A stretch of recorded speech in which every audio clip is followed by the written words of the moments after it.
What's the easiest choice you can make? Window instead of middle seat? Picking a vendor who sends a great gift basket? Outsourcing business tasks you hate? What about selling with Shopify? Whether you're selling a little or a lot, Shopify helps you do your thing, however you cha-ching. Shopify is the global commerce platform that helps you sell at every stage of your business. From the launch your online shop stage to the first real-life store stage, all the way to the did we just hit a million orders stage. Shopify's there to help you grow. Whether you're selling scented soap or offering outdoor outfits, Shopify helps you sell. Wherever and whatever you're selling, Shopify's got you covered. Sign up for a $1 per month trial period at shopify.com/try. Go to shopify.com/try now to grow your business, no matter what stage you're in. Shopify.com/try. It's a short-sighted plan by Jamie. You know, many poorly thought out plans have been made in the presence of a beautiful woman wearing lingerie, and I feel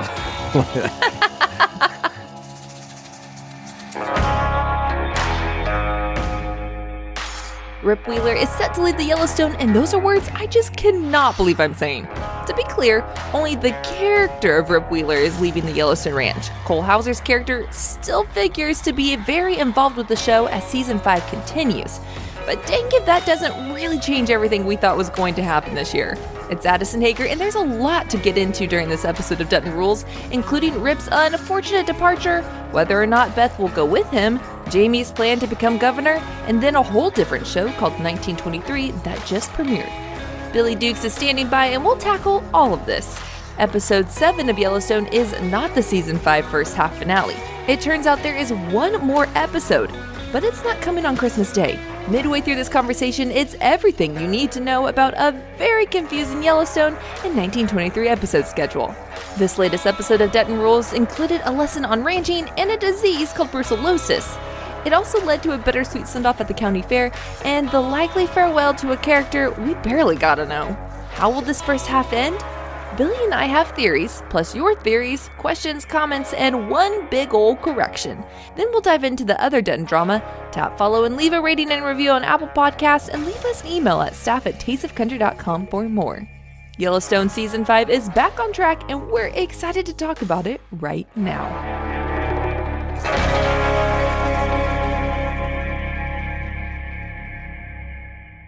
Hello, Adison!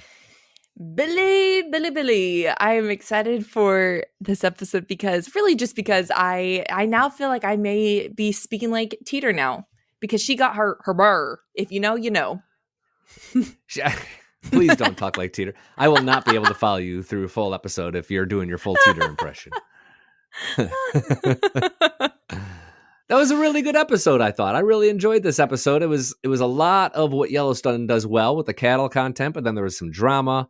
It moved the plot forward, and I think it connected this show to another sort of upcoming Yellowstone universe. It paved a road there, at least. We can kind of see how things are going to advance. Yes, and that, Billy, is something that you and I specifically have talked about. Is like how, how's Jimmy? How's 4-6's ranch? How is all this going to, how do we segue here? How is Taylor Sheridan going to skip from one to the other?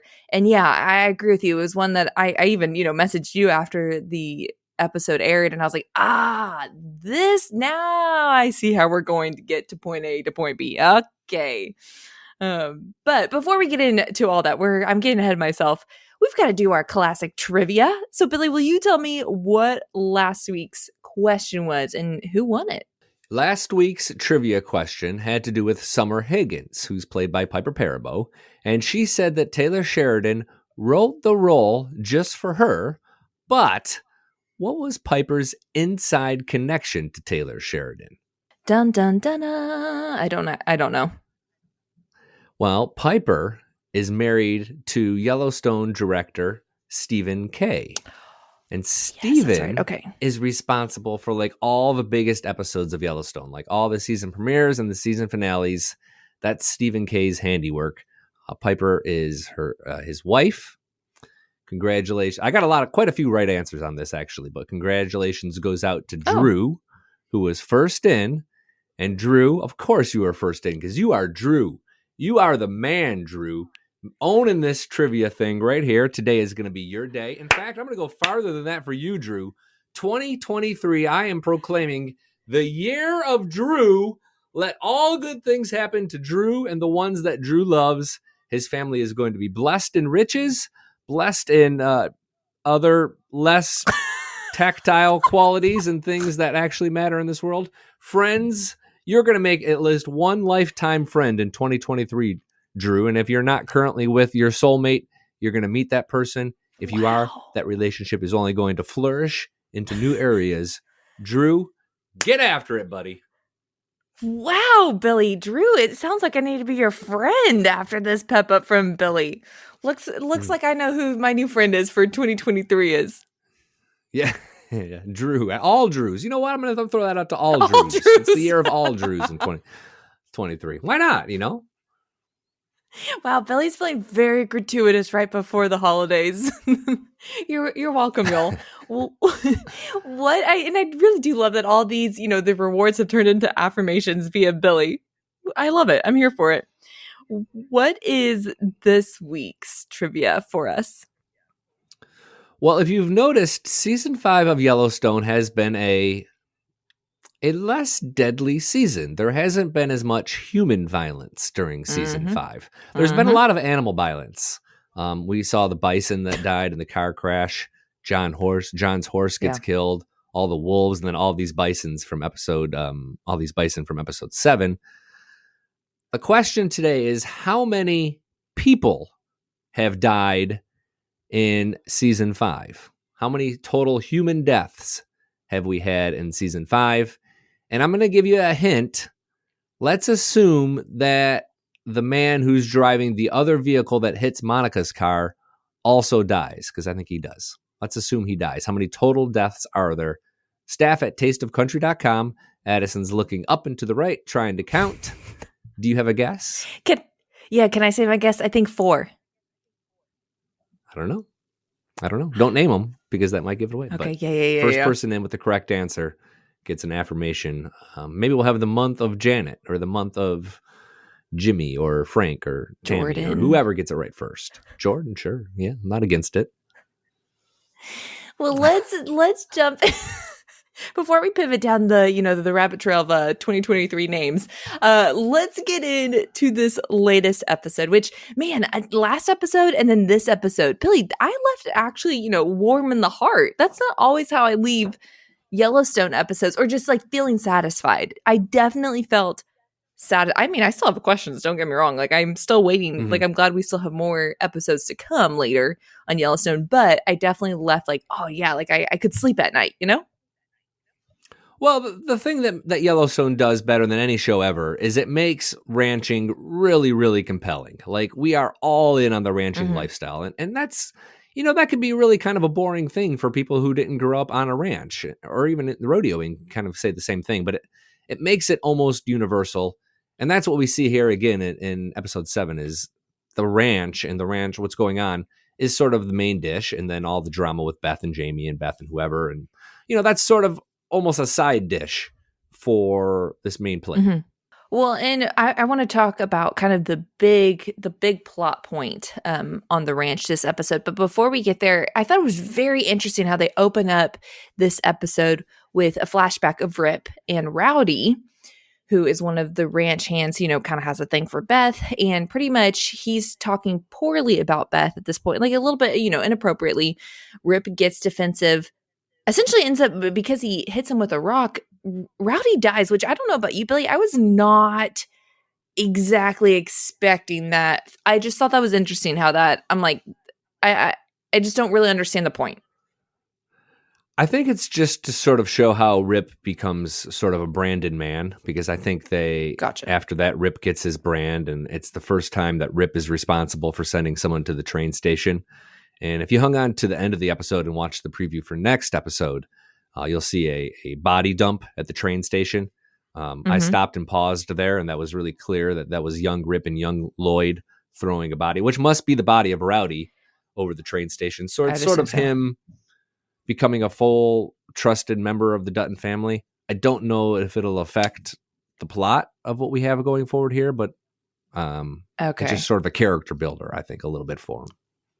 Okay, well then that makes a little bit more sense, because honestly, when I was watching that, I just thought of like, why, I wasn't understanding the full picture of having that scene in it. But what you just said makes a lot more sense of the bigger picture there. What is happening on the ranch this episode? I know that I watched and I understood, but Billy took it a step further and really dug deep into kind of the mechanics and the definition of what is happening on the ranch. So Billy, I'm going to step aside and this is your spotlight moment. Please explain kind of the main plot point of episode 7.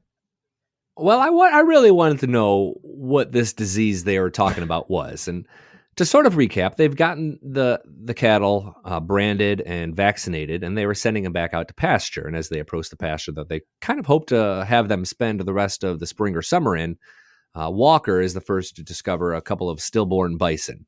And Lloyd comes and reports that to John and Rip. And then from there, we see Jake come up, and then Casey comes up, and there's a lot of stillborn bison out. So the bison have gotten onto the Yellowstone property, and the babies were born early and didn't make it. What this is a sign of a disease called brucellosis. It's an infectious disease. It's caused by bacteria. And I did research with the CDC and a couple of other places, and anybody who comes into contact with it can get it. And it results in exactly what you saw. Humans can contract it. So that's why it's a big issue, and you can't have cattle with brucellosis going to be processed. So they have to, essentially, they can't use that whole pasture for the remainder of the year, which becomes a really big problem in just a few minutes.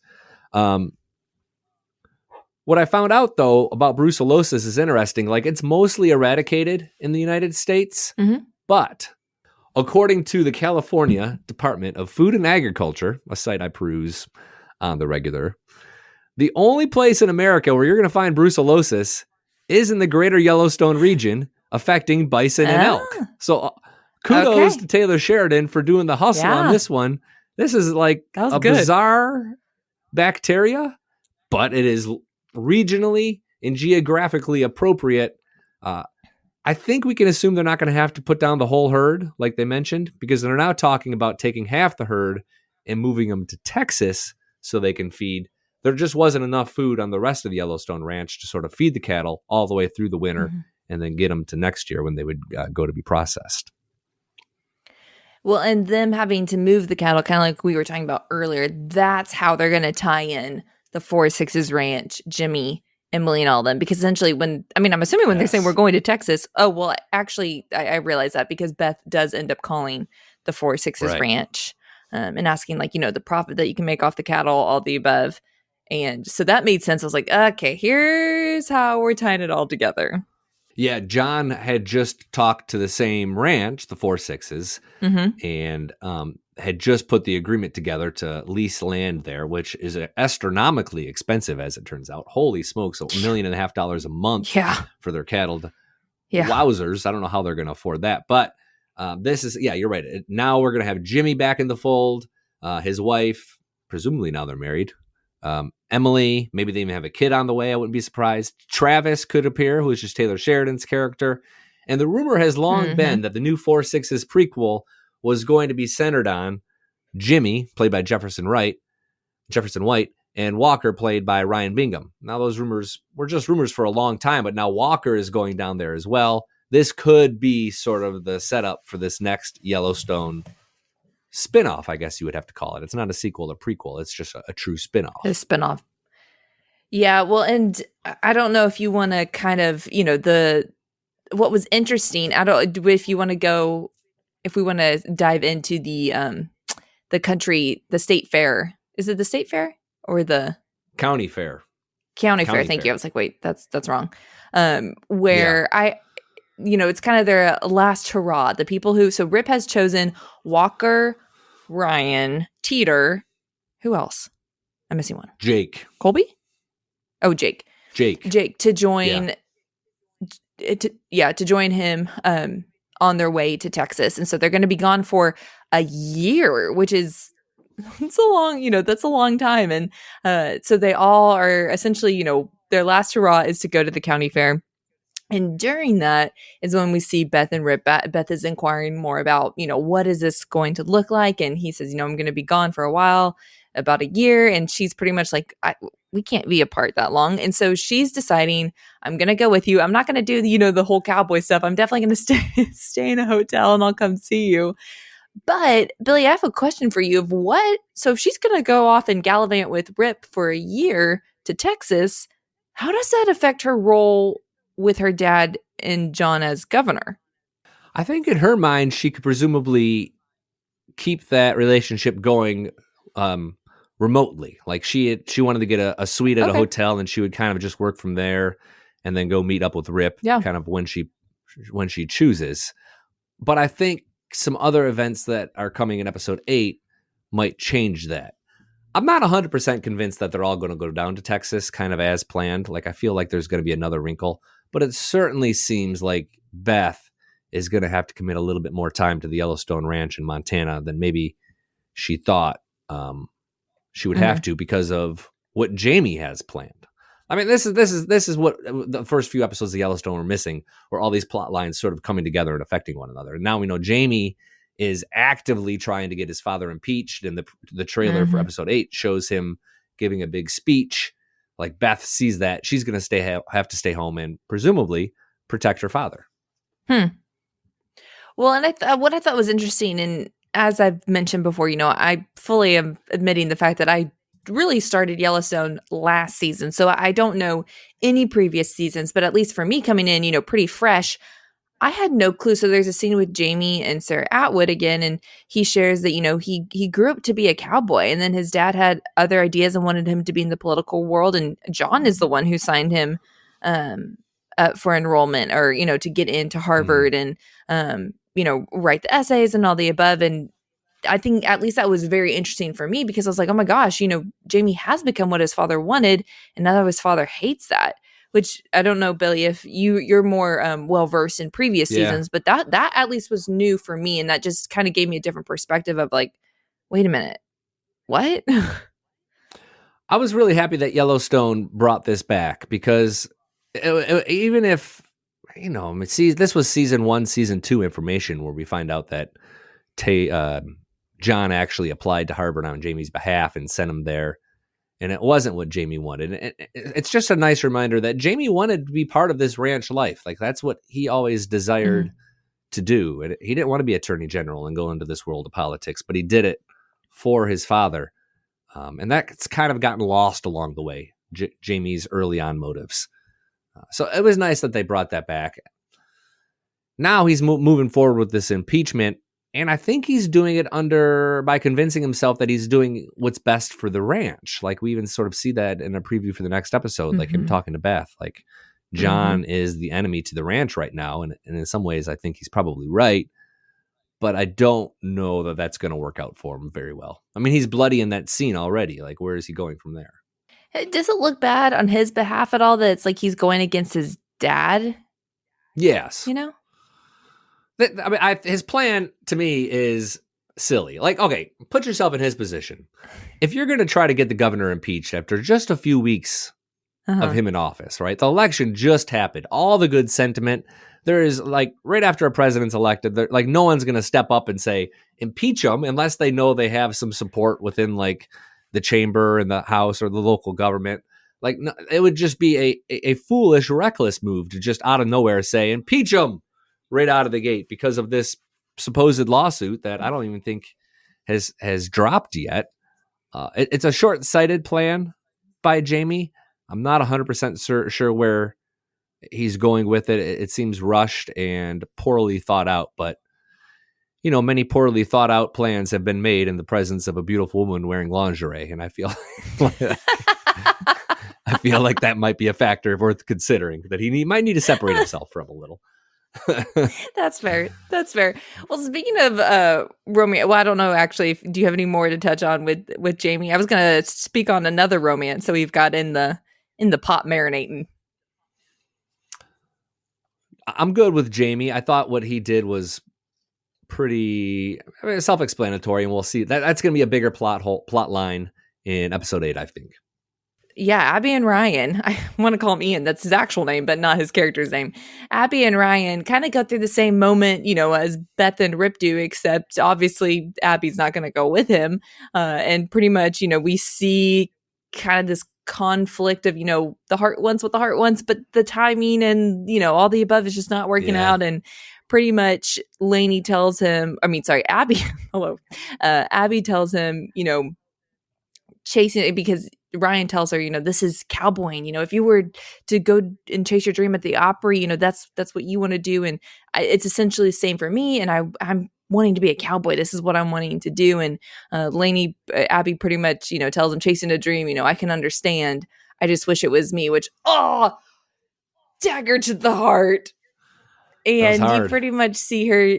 Yeah, they kiss and then she walks off. But what I thought was interesting is, number one, I was like, okay, I don't know if Abby's gonna pop up later in the season, and if we did have to end here, it's not like I didn't see this moment coming. Let's be real, the episode prior when they were dancing, she's like, this isn't gonna necessarily last long, is it? And he kind of affirmed that. So this is not a curveball I have not seen coming. But what I thought was interesting is, so Lainey Wilson, who plays Abby, she has done an Instagram live these past 2 episodes with Ian Bohm, and they've kind of, chatted about the episodes, and they were chatting about this one.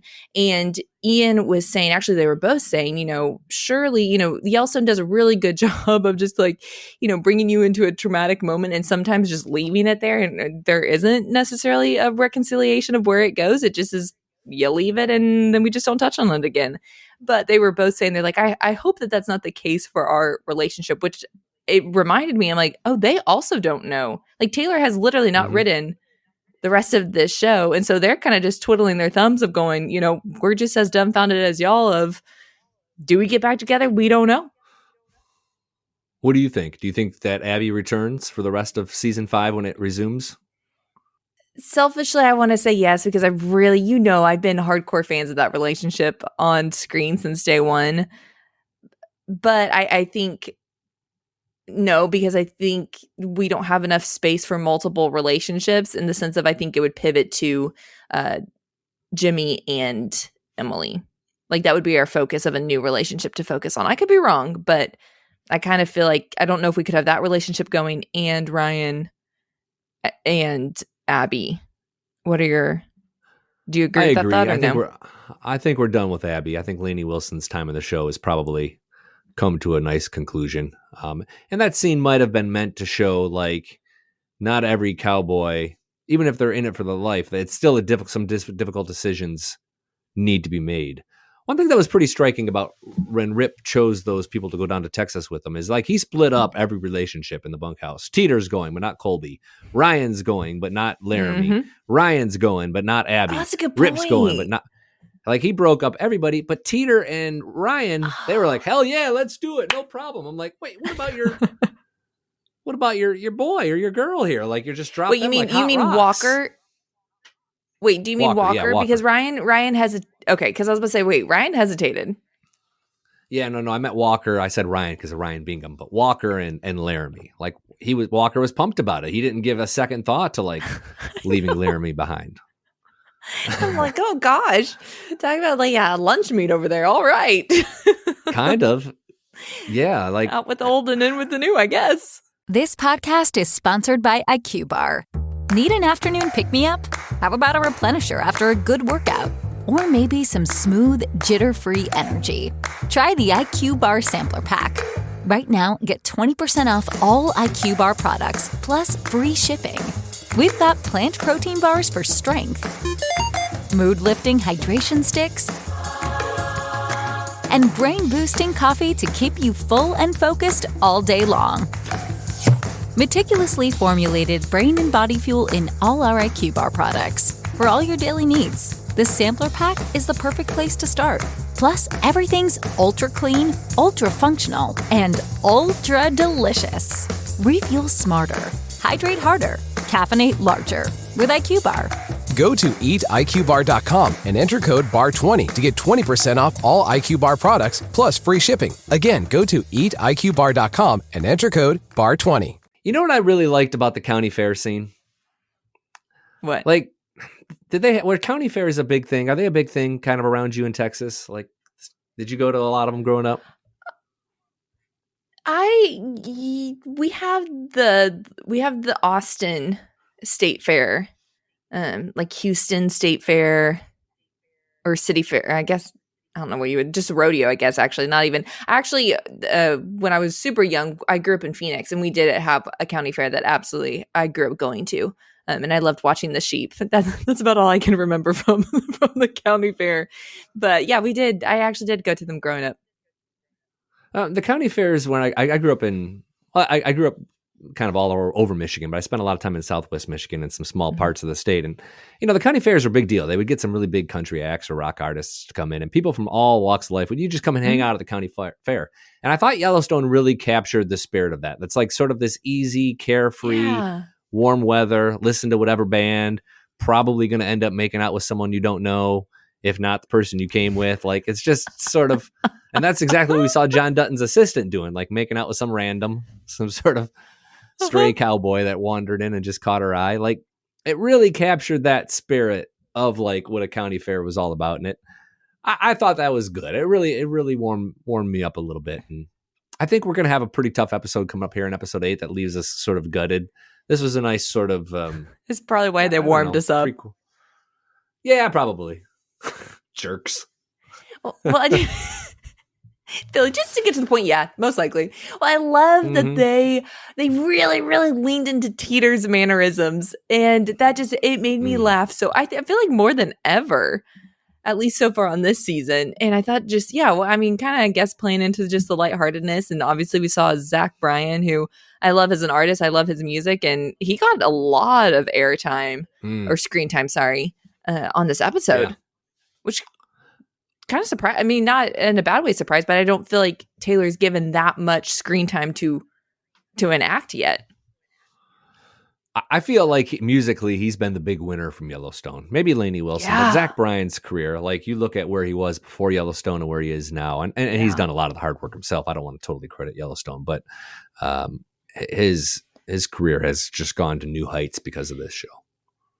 Well, I think what it did is it allowed for people who might not listen to country or might not listen to, his music. I think it allowed him to be on more ears than maybe just naturally he would have met. Yeah.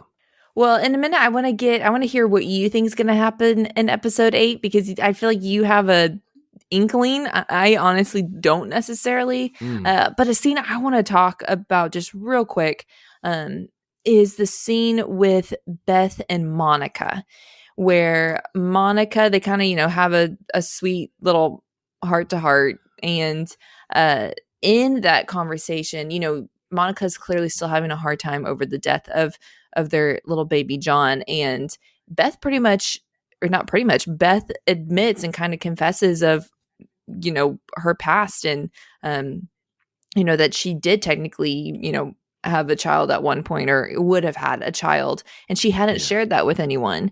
And I just thought that not only was an intimate scene, but was really what Monica had said about, no wonder you're so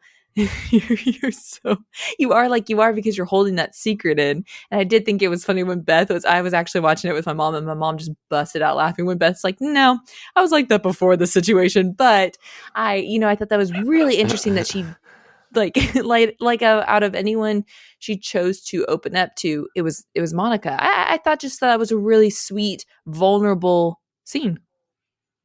Yeah, it was. And I thought, Monica's character is really changing. She's becoming sort of this wise young woman now after the events, which is nice in a lot of ways. And we learn a little bit more about why Beth treats Monica differently.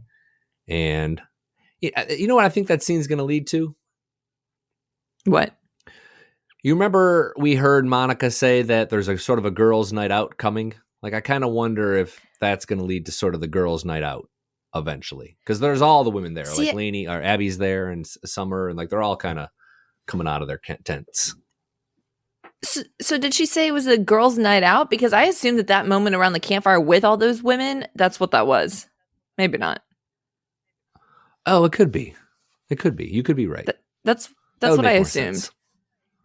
Okay. But I mean, we can still hold on to the thought that they're going to do a big girls' night out. I will sit on that ledge with you.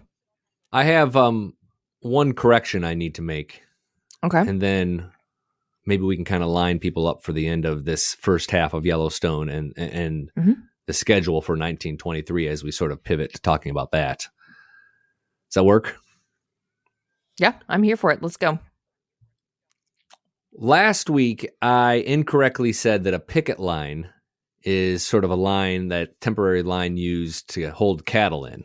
And no fewer than a dozen to 20 people corrected me, and I apologize here. A picket line is just that rope that they're tying horse lines to. Horses are getting tied to a picket line. It's a temporary sort of rope that kind of keeps your horses in place while you sleep overnight. It has nothing to do with fencing the cattle in. I don't know where I saw that. I guess I just grabbed something. Are you a real cowboy? I'm not. I had a bad experience on a horse when I was like 5, and I've never been on a horse since. I mean, I grew up in like the Detroit area. Really? I did my best here, but that's what a picket line is. So I apologize, and thank you to everybody who corrected me on that. There's actually another correction coming in the Q&A portion, which is a little bit more humorous. But oh no, that's my correction on that one. What do you predict is that we're going to see in episode 8? Okay, so episode 8 is actually coming on January 1st. There's no episode of Yellowstone on Christmas Day. Then episode 8 is coming on January 1st. After that, the schedule for Yellowstone is not known. There are a number of websites and news outlets that are reporting that it's starting on such and such date, maybe in February. I asked Yellowstone PR, and they said it's not been released because it's not known. It hasn't been figured out yet. So January 1st and then TBD for Yellowstone. I think that Jamie's going to make his speech to the state assembly. That's going to focus Beth back at home. The extent to how seriously that's taken, I guess I'm not convinced that it gets taken all that seriously. But I think it's ultimately going to end up with some sort of B-level cliffhanger. We're going to spend some time in Texas. Jimmy's going to return. Hey. But no significant deaths or kidnappings or anything sort of the level of cliffhanger that we've seen previously. I think it's just going to be like a good drama-filled episode that maybe worries us, but isn't like too traumatic. Kind of vague. Okay. Yeah. You're looking at my face right now, and I'm going, okay, I don't know if you really satisfied what I was looking for, but I also didn't have an answer for you, so I really can't speak at all. Well, there's a scene between Beth and Jamie that takes place, it looks like, in the barn, like Jamie comes back to the ranch. So if there's going to be some sort of foul play, that's when it's going to happen. But at this point, who's blackmailing who? You know, Beth and Jamie both got goods on each other. Like Jamie may have kind of figured that out. That's why he's empowered by all this. Like, I don't know necessarily that Beth can do anything. I mean, you can't kill the attorney general. And you can't kill the governor's chief of staff. So, like, they both have to keep living on, I feel like. Well, how does this all plan? Okay, so if episode 8's happening January 1st, can you walk me through, because now we have 1923 that started. How on earth what does this timeline look like? The show makes it about as confusing as possible. Good. That's what I was hoping you were going to tell me. We've talked long about how, like, the different networks have the different parts of the shows. Like, one Paramount Plus has this show, Paramount Network has this show, Peacock has this show. So I'm not going to get into the channels per se, but so we talked about Yellowstone's timeline. 1923, we're going to have new episodes of it weekly through Sunday, January 28th. Then there's going to be a winter break, and 1923 will return with new episodes on Sunday, February 5th. Why is there a winter break of Yellowstone of 1923? I have no idea. No clue. But there's going to be about 4 Sundays in a row where we don't have Yellowstone or 1923. And then weird. 1923 starts again on the 5th of February and continues to TBD. It's not clear if this is a one-season shot like 1883, how many episodes, like none of that's been made public. It's very strange. Interesting. Huh. All right. And again, I want to reinforce that this all comes from like the official Yellowstone publicity company. Like, so like, I feel like the information's pretty solid because I'm seeing elsewhere different things reported, but that is what Paramount told me. Well, and to that point, we did get the first episode of 1923 this past Sunday. So, Belly, let's briefly kind of talk about what happened there. What I love, well, actually, no, I don't love is, and I want to hear your thoughts on this, is we did find out, you know, what happened to James and Margaret Dutton.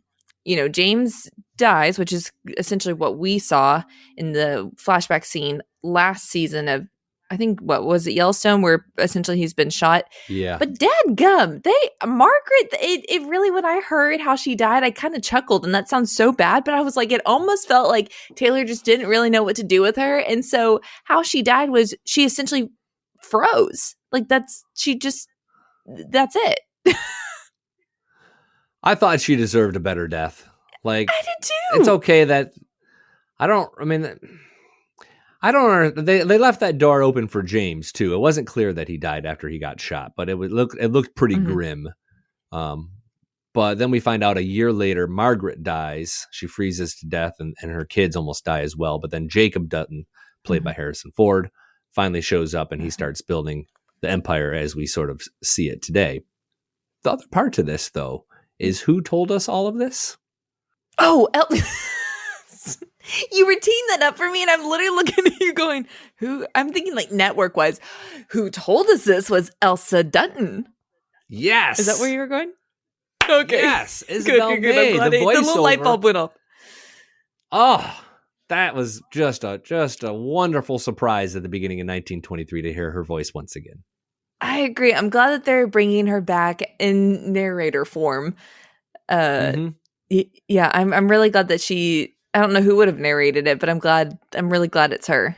He took my father's dreams and made it to an empire, and then the empire crumbled. Just like Elsa Dutton. Yeah, it's like she was here, isn't it? We just needed a piano for the piano scene, and then that would have been it. That might not make the cut. Billy, you're, as I say almost every episode at this point, bread and butter is that beautiful Dutton family timeline. So I'm going to give this one to you to kind of explain, set us up of what we saw this episode generational wise. So, you know, who are the characters that we have here, and who are they related to who and how?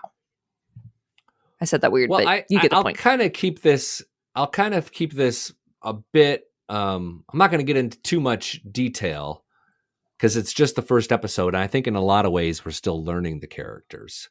But of course, Harrison Ford and Helen Mirren are Jacob and Cara Dutton. Jacob being James Dutton's older brother, Cara being his wife.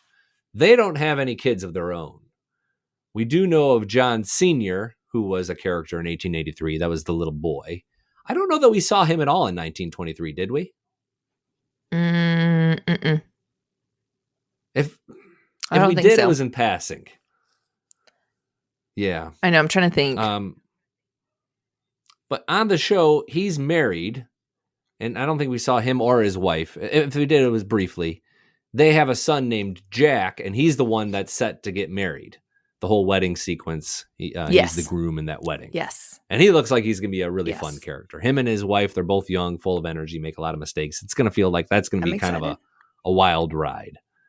I agree. And then Spencer is the other primary character. He's the one off in Africa hunting wild game for hire. And at the end of 1923, it looks like he comes face to face with a leopard. Those were great scenes. I thought those hunting scenes were really, really riveting. Didn't you? Like, they were intense. Like, whoa. Like, damn, that's a job. Yeah, specifically that second one, it was a little more, I mean, I have two brothers. I'm used to, gruesome blood guts.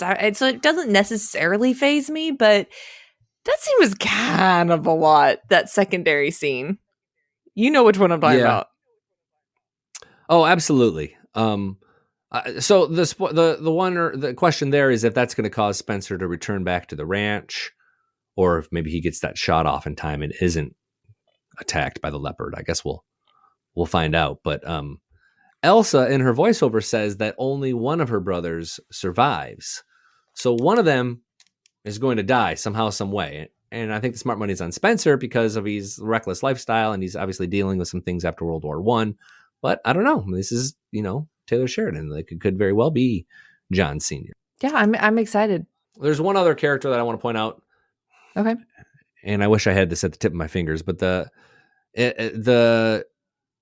scenes involving the nuns and the Native Americans at the school. Yes. The lead Native American girl, whose name I cannot remember for the life of me on the show. Her last name is Rainwater. Yes. So you got to assume it's some relation to Thomas Rainwater, played by Gil Birmingham on Yellowstone. Yes, and her name, because I remember Sterling and I talked about her in the previous Dutton Rules episode. Amina Nieves, I think I'm completely could be pronouncing that incorrectly, and I apologize if I am, but that's the actress's name. Yep, that's it. So keep an eye on that. I'm excited about the show. It looks pretty good. Probably going to be pretty dark, much like 1883, but a lot of really positive reaction that I saw. The video that we did, nothing but positive comments for 1923 so far. Yeah, and again, 1923, the next episode is January 1st, right, Billy? No. Nope. On Christmas Day. There is a Christmas. So I'm saying, Adison, you got to put this on paper. This is why. Wait, what? Yellowstone. Yeah. Yellowstone, January 1st, 1923 is coming on Christmas. We're going to have a Christmas episode. Okay. Which, by the way, we should probably talk a second about the timeline for this podcast. We're not going to have a day after Christmas episode for much of the same reason that this episode is coming on a Tuesday, is simply because it's we're both out of pocket for the holidays, so we're not able to both watch and record. In addition, like, we get these episodes early, but how early kind of depends, so we're not always able to get together and record over the weekend because one or both of us might be out doing things and just not be able to get to the internet connection or our microphones. So our episode, I think, is coming on the 27th, but that would be just about 1923 if we do it. Well, kind of TBD there, I guess. But then we'll have we won't have another Yellowstone centric episode until the 2nd of January, 2nd or 3rd, and then we'll kind of pick back up with some of the interview episodes. And don't forget staff at Too much. While Billy's breathing over there into a brown paper bag, don't forget that staff at tasteofcountry.com is where you can always send us your thoughts, comments. That's also where you can put the trivia question. So don't forget that, because that's what, in between Billy's, holiday moments when he's bored, that's what he's going to be checking, is that email. Yeah, sure. Absolutely. Q&A? I think it's time for the Q&A, Billy. I'm ready. Are you ready? I'm ready. Who do we got first? First is from Tori, who has a theory, and here's the theory. Okay, Jamie is a double agent, and he's playing Sarah and market equities. He's acting at the direction of John, who wants to get out of the office that he clearly has no interest in keeping. While I believe Jamie could be played, he knows that Beth has pictures of him disposing of Garrett's body, and that John and Rip know about / helped cover up his murder of the reporter. I just can't believe Jamie could ever think he could get away with sabotaging John without all of his skeletons being exposed.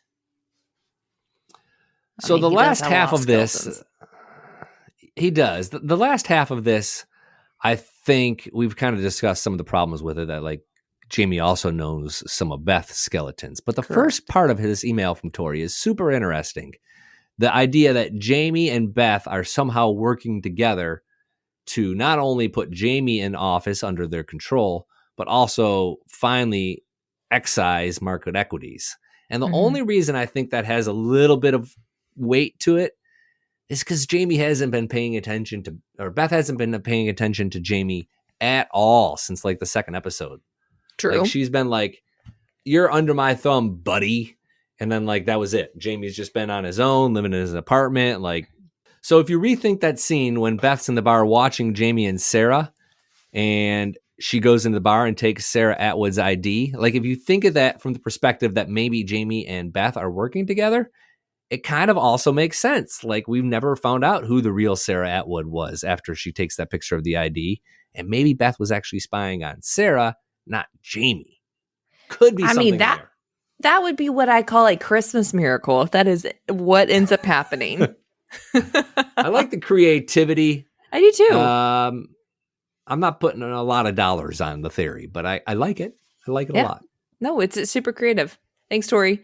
Okay, and next one from Betsy says, one thing today you were talking about Emmett's wife eating.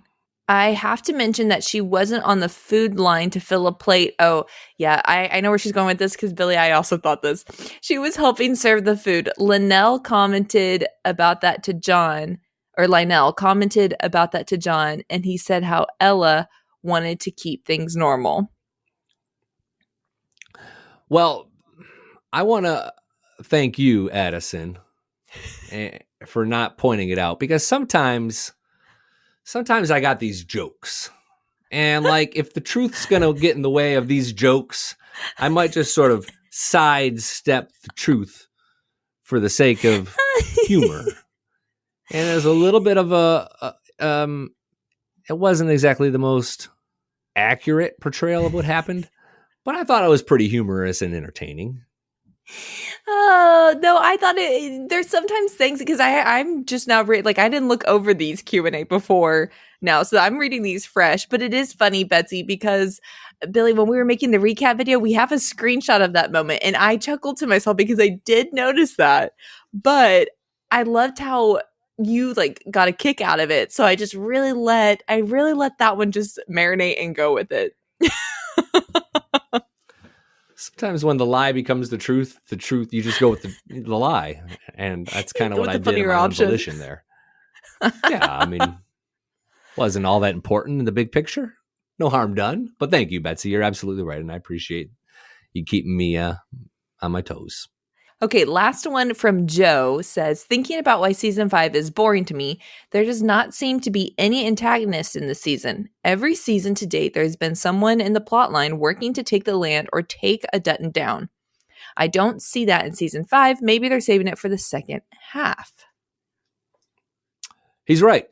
There isn't anybody that's like the enemy of the ranch right now, is there? You know, we had Garrett Randall and whoever shot them in season 4. We had the Beck brothers previously.